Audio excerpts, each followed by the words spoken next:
You are not alone. Our next speaker also has struggled for years with how to become a more powerful speaker. With the advice of his mentor, he learned about 3 phases of a speech and how to use phases to build power into his speeches. Today, you will learn how to increase your speaking power and effectiveness by learning and applying the 3 phases of a speech. Discover the hidden phase of speaking from our next speaker, Tim Wilson. Tim Wilson, put a face on your face.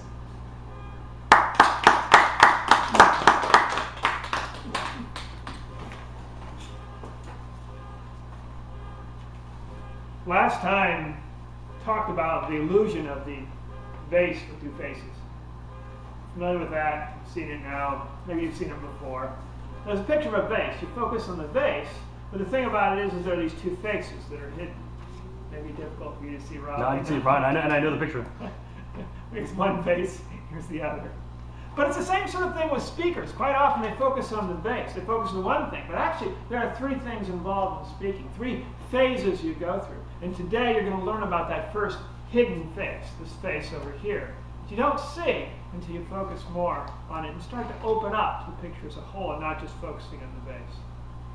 The thing about the first hidden face is many speakers kind of overlook it, don't think about it. But the problem is if you overlook that first hidden face, as so many do, your speaking doesn't really connect, doesn't really get anywhere. You can't really begin, you can't really get started. And so many speakers have this challenge. I had this challenge a while back of how do you really get started speaking if you don't have that hidden part. Now, once the hidden face appears, you see it clearly, then it's like, I get it, okay, fine. Same thing with speaking. You get that hidden face, then you can start to move forward in developing speeches. And that hidden face is simply content. Content. Now, you might be thinking, really, Tim, that's what you got? Content? Brilliant idea there. Yeah, content, right. You got to have content to talk about. Yeah, good job there. Yeah, okay. Glad I paid my $5 for this thing. Okay. Because you think, well, Tim, content's easy. You can write content anywhere. You can just talk about fleas, bees, trees, knees, Z's, silent E's. Go to a dictionary, start reading everything out there. It's all content. You can write a speech about anything. And if you're in that situation where you just do that and create speeches about everything, and that's fantastic. It's great. It's wonderful. It's where you are. But a little bit later, after that point, you're right, doing all these speeches, you might just hit the wall. And you start thinking, why bother? Well, what is the point of this speech I'm doing? How can I really get myself to do another speech this time? I've done, 50 speeches about trees, bees, whatever. Why bother? Maybe you've not gotten to that point yet, but if you do, and you hit the wall, stop. And that's what happened to me. I hit the wall a while back. And I just couldn't get myself motivated to give that next speech. I mean, I could give it, could talk about anything, but I thought, well, why? Well, what's really the point? So finally I went to my mentor, Bob, a blonde-haired guy, and been in Toastmasters forever, really knows speaking. And I said, Bob, I've hit the wall. What am I going to do? How do I get speaking? He said, Tim, the thing you got to understand is that you got to understand how speaking works. And Bob explained it to me in a way that really affected me, helped me a lot. Maybe it'll help you. Imagine you're at a party, any party.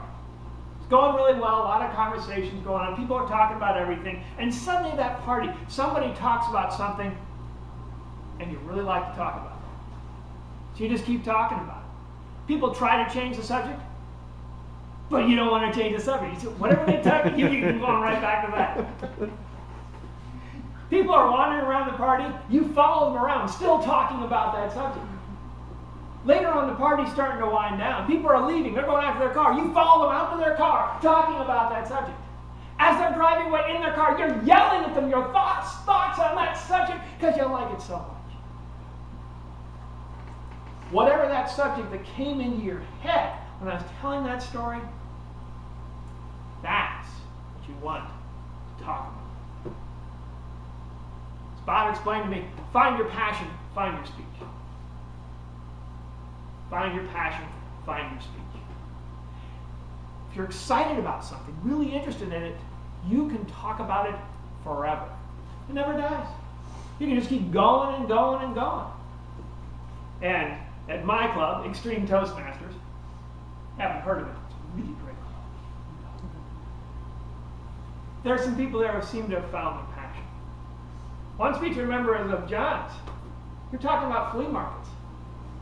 Yeah. He had like 2 or 3 talks about flea markets, and John was so excited. He should have been there. He got these great deals. He got a silver thing, right?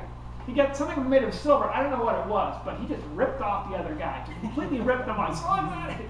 This is worth $1 million, and I paid 2. I mean, it was like the deal of a century. It was fantastic. You're excited about it. You found your passion. That was really passion speaking there. Ribs. I think Josh is a rib man. There's no question about it. You steak some people, forget it. Josh, you are a rib man, no question about it. You love ribs. If you were at that party, you'd be talking ribs the whole time. They'd going around, hey, no, we just slice the cow like this, and then you got to forget about those pork ribs. It's got to be all beef ribs. Found your passion. Have you heard Marilyn talk about tapping? Mm-hmm. Yeah. I don't know what the heck it is. All I know is it's supposed to make you better, and Marilyn really, really likes tapping. Not only does she do tapping here, she's got a blog on it, she gives videos on it, she invites people over to her place, she gives advice on the phone about it. I mean, this girl is a tapping fanatic because she found her passion. Find your passion, find your speech. And that's the secret of content. That's what it's all about. If you can find that thing you're most passionate about, you never die out on it. It never grows old. Because otherwise what happens, and it happens to a lot of speakers, is, you hit the wall.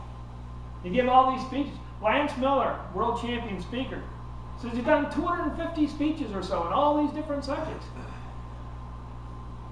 The problem is, you don't care about it, doesn't matter to you, how do you really keep talking? How do you really keep going? One thing Lance Miller does talk about, I'm the biggest fan of Lance Miller, as people know, but he does talk about this amazing thing called life force. And he says life force is 50% of the speech.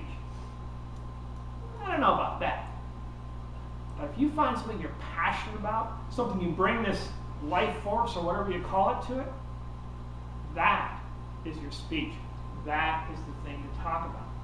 What you see a lot of speakers do is they talk about something, but they're not really involved in it. They're not really thinking about it. They're not really there. Have you ever had that happen? You get a speaker talking about something, you think, it doesn't really matter to them. Maybe going through some of the Toastmaster educational series. Or something else. Not really passionate about that.